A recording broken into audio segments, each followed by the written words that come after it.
ជួបអូនបែងដងមិនសូវស្រួលហាក់ដូចមានសំណួរជាច្រើនឲ្យបងឆ្ងល់អូនជាមនុស្សធម្មតាឬទេពធីតាបងមិនយល់ពេលដែលអូនញញឹមបែងដងបងភាំងពេលវេលាហាក់កាំងមិនដើរទៅមុខសែនមានសេចក្តីសុខពេលដែលបាននៅក្បែរពីលទៅគ្រប់ពេលបិទភ្នែកឃើញតែភក្ត្រាអូន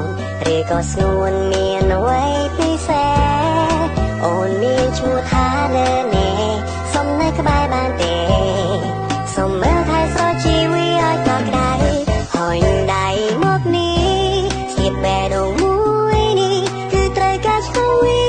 មករួមរស់ក្បែរកាយមិនថាមានសោកមិនថាមានទុក្ខយើងនៅក្បែរគ្នាស្គាល់ស្នេហ៍ពិតហើយអូនគឺជាចំឡាយបងមិនបានតែឲ្យរូបអូនទៅណាអូនជាដួងចិត្តអូនជាសង្ខារលើលោកនេះណាអូនសំខាន់ជាងគេ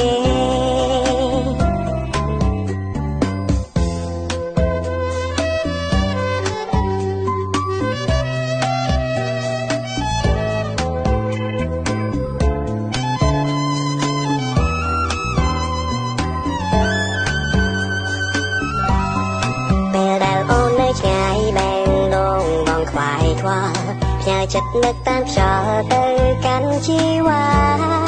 ជួយនាំស្នាមថាខ្ញុំផ្ដិតនៅលើថ្ពាល់មុំផងណា